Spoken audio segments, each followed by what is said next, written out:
Hey everybody, thanks to the CVR team for having me here to talk about something that I am completely crazy about and obsessed with for the past 5 years.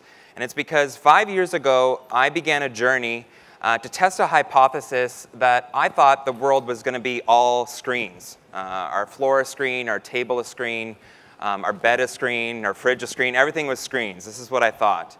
And as I did my research and I explored that further, I found out that I was completely wrong. I found out that actually the future is going to be screenless, and I was introduced to nanotechnology and 3D printing and wearable technology and the Internet of Things and AR and VR. And I saw how powerful this new wave of computing is going to be in changing who we are as people and changing who we are as a society and a world, and I wanted to be there. I wanted it to happen. I'm an Aquarius, so I'm very impatient. I wanted it to happen now. And so I tried to do whatever I could to be part of it. And that's why I formed We Are Wearables, which is the largest wearable tech community in the world. When I talk to people, though, about humanity and technology, it's funny because they don't have a very positive sentiment about the two. In fact, they often see technology at odds with humanity, almost like a cancer eating away at what it means to being human. And I don't subscribe to that fact personally, but I can see the argument. And that's because our current screen-based technologies, our smartphones and our computers, they're really demanding.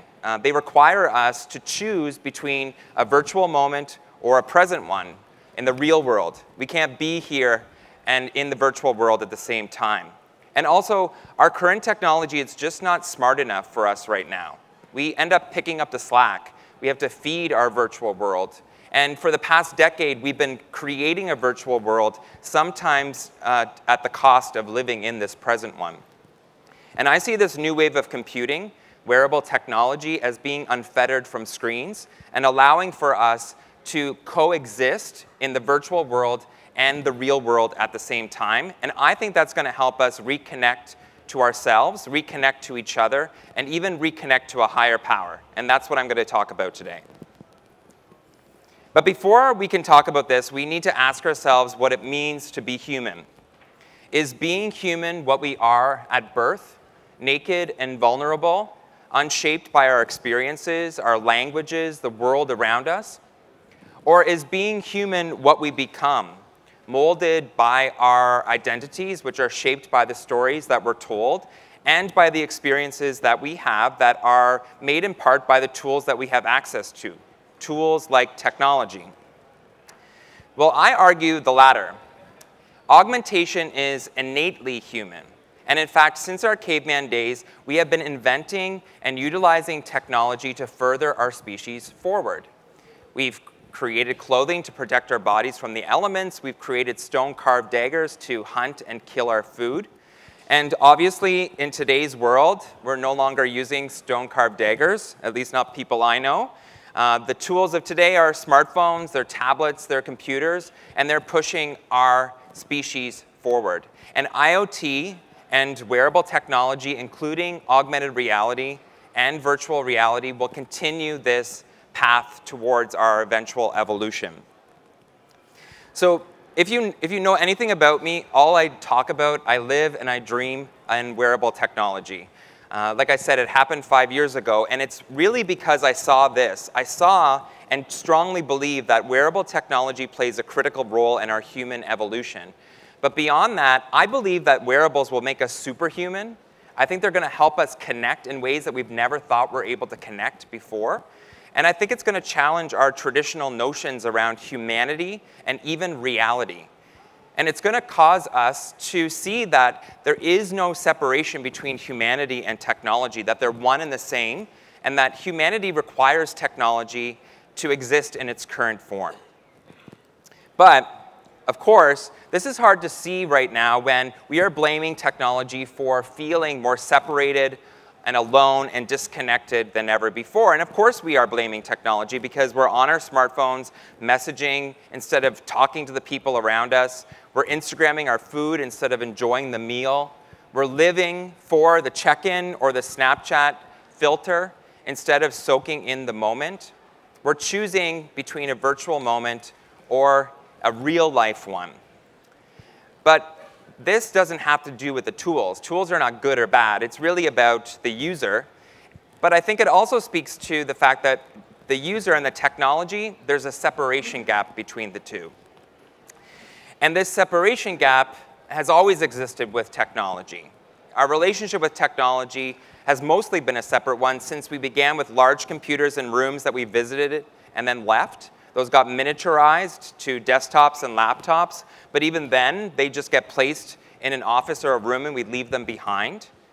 The separation gap closed significantly with the smartphone. We were now able to take them out with us. They're mobile, but as much as we want to cling onto our smartphone and make it an extension of ourselves, at some point it lives in our bags, on the desk, on the table because we have to sleep or we have to eat.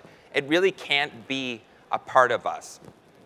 And wearable technology is going to close this separation gap significantly. It's not our ultimate closure. You can ask Nicholas about our eventual cyborg future, which is maybe my next keynote presentation in 5 years. But it will allow for us to now wear our technology on our bodies, which means that it will become an extension of ourselves. And this changes a couple of things. One, it means that we can interact with our technology much more naturally, whether here in the real world or in the virtual one. It also means that our technology can coexist in the real world with us, or the virtual world will feel more like the real world one. But also, and most importantly, wearable technology, because it's worn on the body, has persistent access to us 24/7, which means that it can gather information about us, which means we don't need to feed the machine. It can start to work much harder, smarter, and faster for us, especially with artificial intelligence, which means that we don't need to continue our second job, which is to feed the engine and have a virtual life. And this is going to change our relationship with ourselves and each other and a higher power. And I'm going to start by talking about how wearables can reconnect us to ourselves. And I'm going to start with a pop quiz of sorts. Put up your hand if you know what your resting heart rate should be. Jesus, I thought it was going to be even more than that. OK, so it's like 5 people. Now put up your hand if you know what the operating system is on your smartphone. Right, like gosh, this is the best crowd ever for this example. Jackpot. I was at a medical conference, it did not work. So we know more about the machines around us than we do the most important machine of all, our bodies. And wearable technology is going to help us get reacquainted with the fact that we are biological machines. It's going to provide us with data about our bodies to help us understand how to optimize that machine. How are our actions and our decisions impacting the machine? It's going to reacquaint us with the fact that we have a body at a time when we've forgotten about our body because we're so busy in the virtual world, or we're just so busy with our jobs and our everyday lives here in the real one. And if wearable technology did nothing but just reacquainted ourselves with our bodies, it would be the most important shift we've seen in humanity yet.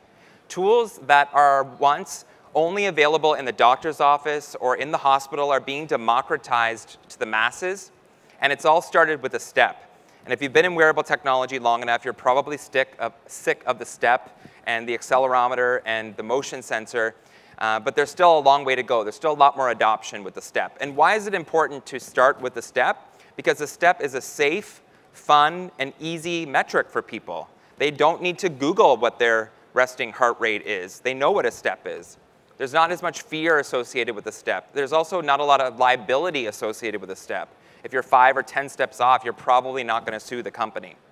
But what it does is it starts to shift the focus from your everyday life back to your body. It starts to change the conversation with yourself and reminding you that, hey, I'm gathering data about myself. I'm a machine. And the wearable world has grown significantly over the past few years. We now have devices on the market that measure muscle effort, like Athos, which has roots from Toronto, hydration from Biominder from Montreal, respiration from Hexoskin, also from Montreal. So there's a plethora of new data points that are being gathered, and as these wearables become much more wearable, you're going to have a dashboard that allows for you to see how well your machine is doing that day. And it's not just going to be you that has access to that dashboard. You're going to give it access to your caregivers and to your doctors, and they're going to become data analysts, and they're going to help you wade through that data and also help ensure that they can mitigate any injury or risk of illness and maybe even cure you faster. Wearables create what I like to call a data mirror. So all of this biometric information is being collected and is being reflected back to you as your true picture of health. But this data mirror is not just going to be made up of your physiological self. It's also going to include your emotional self as well. And there are a number of wearables that have sensors that have the capacity to measure things like HRV, or heart rate variability, and GSR, or galvanic skin response. And the GSR sensor, which measures your sweat to indicate your flight or fight, which can then be translated into your stress level or your emotional level, is actually the same sensor that's in a lie detector test. So we're actually democratizing the lie detector, if you want to think about it that way. Devices like Feel, Mood Metric, here in Vancouver, Mio, Empatica, and software platforms like San Francisco's Lightwave are making sense of all this data to measure your engagement, your stress level, and your emotional level. And of course, this is great feedback for yourself because it can either challenge or verify how you're feeling in the moment. You know, where once we were using our gut for decision making, now we can also check it with data. But it can also be really helpful in how we relate to people and change how we are behaving within our social settings and even our love life. And just like our physiological biometrics being available to our doctors, there is going to be a time where we make this emotional data available to content providers and the virtual world to better our digital experiences in just the same way that you've allowed for your social graph and your location to be shared. Imagine if Netflix and Spotify, Uber, Google, Facebook had access to your emotional state. What would that do to their algorithms? How would that benefit you, or maybe not benefit you, in the content that they served? Of course, we're more than just our physiological and our emotional selves. Our mental self also has to be included in this data mirror, and that's also happening. The brain-computer interface, or BCI, sector of wearable technology is heating up. We have EEG, or brainwave monitoring devices, like Toronto's Interaxon, Emotive, and NeuroSky, and software platforms like Elon Musk's Neuralink, Boston's Neurable, all trying to utilize brainwave data to either use it as a controller, as a communication method, or in the case of Interaxon's Muse, which is depicted here, to help us better understand how to meditate and find our calm and get in the zone. Muse is the most successful brainwave monitoring device on the consumer market today. And if you think that the EEG devices, the brainwave monitoring devices are far off into the future, think twice, because Interaxon announced that they have a partnership with Saflio, which is an Italian eye maker, and just this September they will be launching a pair of Smith sunglasses that have brainwave monitoring capabilities. Being present in the moment, which is what Muse helps you do, is also exactly what the wearable camera category of wearable tech wants to achieve. You know, we are innate storytellers. We love to tell stories. We love to document since our caveman days, etching things into the cave wall. The reason why we love our smartphones is because of the camera. Snapchat, Instagram, Facebook, all success stories because of our willingness to share our life story. But in order to capture what's happening now, we have to stop the moment. We have to remove ourselves from the moment. Again, we have to choose between capturing or living. And wearable technology is going to change this, including, and especially because of devices like Narrative, which is a device I'm wearing now, which is a life logging device that takes a picture every 30 seconds, removing me from the active process of taking pictures and video so that I can just be here and enjoy the moment and then go back and share and reminisce through pictures and videos that were taken on my behalf. And of course, glasses like Snap Spectacles, Google Glass, Pivot Head's smart sunglasses, all of these devices which, as you may know, are a critical part in our path to our AR evolution because we need to start to feel comfortable with wearing cameras, especially wearing cameras on our face, are allowing for us to remove the friction of capturing our lives while being able to live through it. Imagine being at a concert and instead of seeing everyone's smartphones up, they just literally push a button on their sunglasses and they just stare at it like normal human beings. This is the future that we're entering. But it's not just about capturing data and reflecting it back. It's not just about capturing images. That wearable technology has the impact to change who we are. Because of its proximity to our body, because we put this technology on our body, unlike any of the other waves before, this technology has access to our abilities and has the ability to enhance our abilities, to make us superhuman. And the first superhuman class is most likely going to be people with disabilities, and we're already seeing this today. In fact, the best example of a wearable tech that is enabling people is a wearable robotic exoskeleton, which is what's depicted in this picture here, from the likes of Exobionics and Rewalk, as well as Quebec's Kyogo. But there's also other companies like Toronto's eSight that are enabling the blind to see through video glasses. And I see how people with disabilities are using these to change their lives, but eventually the mainstream will start to adopt exoskeletons in order to walk to work faster at a convenience. Or we will want more than 20/20 vision because our colleague beside us is able to read things on a sign that makes them better at work. So definitely expect yourself to start to question how you can use wearable technology, not just to better your performance and understand yourself as a machine, but to actually turn yourself into a machine, which again starts to question what is human. But with wearable technology, it's not even just about making a better you. You can just be someone completely different entirely. And we're already starting to get a taste of this with Snapchat's lenses, with the Facebook masks, Masquerade, Snow on our mobile phones, but they're just little snacks. They go away. But when we adopt augmented reality smart glasses, one of the killer apps is personalization. And AR and VR technologies are technologies that change our perspective and how we see the world. And we will be able to most likely assign a mask so that if I wanted to look like a unicorn every day, which you got to know that's what I'm going to be choosing, when you see me through your augmented reality smart glasses, see a unicorn. And then when I take off the glasses and see the real world and see myself in a mirror, how does that change how I feel about myself? What lessons have I learned by being somebody else and having that reaction from the outside world to what I looked like that day? Or in VR, you're able to embody somebody or something, maybe not even human, entirely different than yourself, and not even play by the rules of the real world. No gravity, for example. What happens when you live in someone else's body and come back to your own? What lessons have you learned? And how does that shape your identity? You know, we've been actually going through a revolution with identity and challenging notions of our identity in society, whether it's race or sexuality, right now gender. I see a time where AR and VR play a critical role in furthering those conversations, but perhaps actually at some point asking us to challenge our species in general. But it's not just about ourselves, it's also about reconnecting ourselves to other people. And this is an example of augmented reality smart contact lenses. It's from a short film called Sight, which is on Vimeo. If you haven't watched it, it's a couple years old, but it's awesome. Go and watch it. But here, our protagonist is wearing smart contact lenses. He's able to pull up information about his blind date, including biometrics of her, which means that he can gauge if he's killing it on this date or not, which is really helpful, but it creeps people out. They're scared of this future. But I got to tell you, we can do this right now. If I was on a blind date, give me 45 minutes. I'll go to the bathroom stall and pull up LinkedIn and Snapchat and Instagram.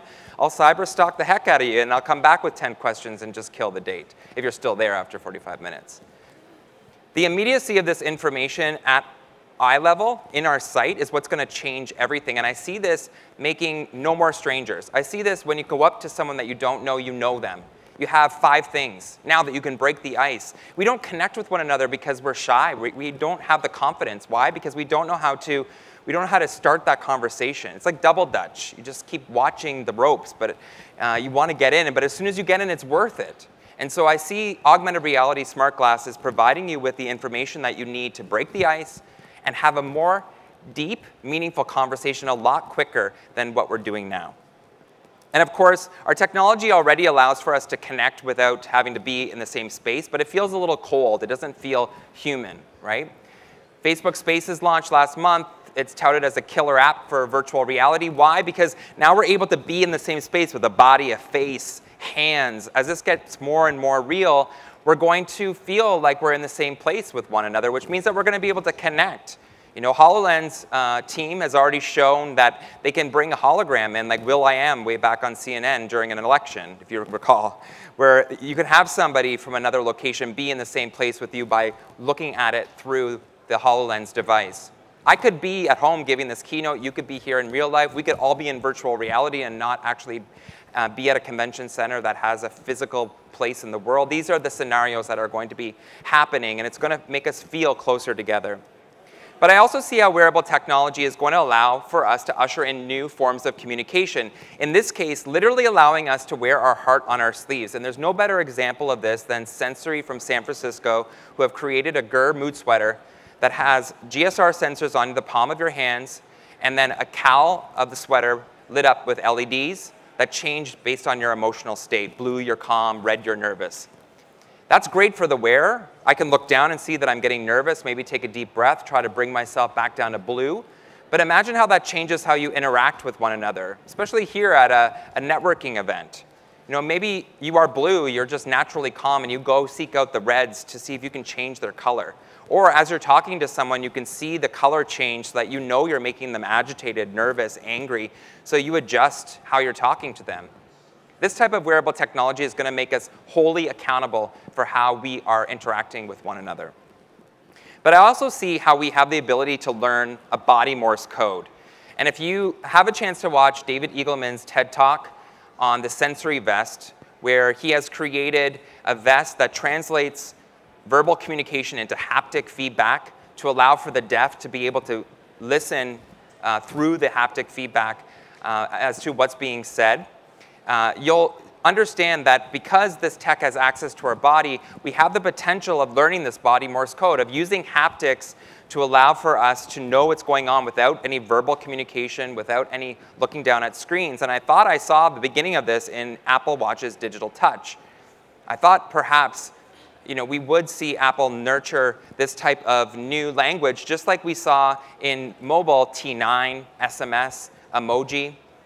With haptics, we have the ability to wear a watch and feel whether it's a tweet or a WhatsApp message, or maybe even feel in that WhatsApp message that it's from mom or my boss, or maybe even feel the sentiment of my mom's message, good or bad, and then eventually, what is that message entirely? It hasn't happened yet, but it has the potential to be there. And finally, in VR, of course, it's been touted as the ultimate empathy machine. And what happens with how we relate to each other when we walk a mile in that other person's shoes? This is an example of Be Another Lab, where you actually swap gender. You look down, if you're male, you see female, female, you see male. We've seen examples in VR where you can be a Syrian refugee. How do you not live a day in someone else's life and return to your own with a different perspective on who they are? Virtual reality, augmented reality, again, technologies that play with our perspectives of the world, our perception of the world, will help us be closer together at a time right now when we may feel like we're tearing each other apart. But of course, we are much more than just ourselves and each other. Part of our humanity is our spirituality. And I want to touch on how wearable technology is changing our relationship with a higher power. And I'm not going to unveil a Fitbit for the soul. I have not yet found that, although I'll be the first to be there. You better believe it. But there are ways that wearable technology is changing our relationship and how we see a higher power, how we see God. And the first thing I want to talk about is how wearables remind us that we are all one, that there's something bigger than ourselves. And there's a good example, a simple example of this from Pixmob from Montreal, who actually provides wearable LED bracelets. They did Taylor Swift's concert, for example, which I think this is from. And it's something simple, but when you're at a concert, already you can feel the gravity of that network. But seeing all of your arms light up at the same time reminds you that you're experiencing something at the same time. It feels powerful, it feels connected. It feels like you're part of that experience, you're one. But another way that I see this happening is through the crowdsourcing of our biometric information. As we pool our physiological, emotional, mental biometrics, that data mirror that I talked about, we will together be stronger. We will be better. We will be able to crowdsource our traffic woes. We'll be able to make better decisions in city planning. We'll be able to cure cancer. We'll be able to cure AIDS. We'll be able to cure diseases. And it will remind us again that it's not just about the single individual. It's about the community. It's about that oneness, which is very, very core to spirituality and religious beliefs. Now, if you follow what's happening in Silicon Valley especially, we can't stop talking about the simulation theory. Is this the Matrix? What's real? Is reality real? And of course, AR and VR play into that.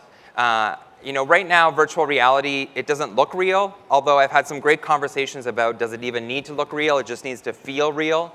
But eventually, as you spend more and more time in virtual reality, when you leave and you come back to this world, you will ask which one is real. You won't remember. It'll be hard. You maybe need to have a marker or some sort of light that just reminds you this is reality. That's really scary. And even in augmented reality, as you begin to personalize the spaces, as I want this space to look like Mars, or I want it to look cleaner, or I don't like purple and I made it red or orange, I may not want to take off my augmented reality smart glasses. I don't want to see the real world. So how does that change things? How does that not devalue this real world? How does that not make me question how real this world is? I think we're really going to head into a time where these existential questions are going to come to a head, and that really, it really impacts how we think about spirituality, death, and again, that relationship with the higher power. One of the superpowers of augmented reality and virtual reality is the ability to create. With augmented reality, like I said, I can make all these black walls orange, and I can make this a marble floor just by pushing a button, eventually. In virtual reality, with just lines of code, I can create new creatures, I can create new worlds. We will and we are gods in the virtual world. And so what does that do? How does that not give us a God complex? And in playing God in this virtual world, what does that do when we come back to reality and think about our relationship with the God that we grew up with? Finally, the big shift when you're on the floor today and you talk about augmented reality, virtual reality, mixed reality, XR, whichever one you want to use today, the real shift is actually not that right now. The real shift is moving from 2D to 3D. And so we're moving how we learn, how we communicate, how we work, how we play from 2D, pen, paper, flat touchscreens, to 3D, which is what augmented reality and virtual reality is all about. Here in the real world, we're in 3D. I'm wondering, as we spend more and more time in 3D in the virtual world, will it cause us to move up a dimension here in the real one? Will we move from 3D to 4D? Will we have a different perspective on time and duration? I don't know. But what's interesting is while the technology world is embracing itself for a big shift from 2D to 3D, if you've been following what's happening in the spiritual world, they're also preparing themselves for a big shift as well, the ascension. Are these things linked? I don't know, but we'll find out. So I'm going to leave you with this. The next time you're holding a pair of spectacles or a Fitbit, or you're out on the floor and you have a HoloLens or a Meta in your hands, know that you are holding a critical piece of your human evolution. And once you strap that baby on, there is no turning back. Thank you very much.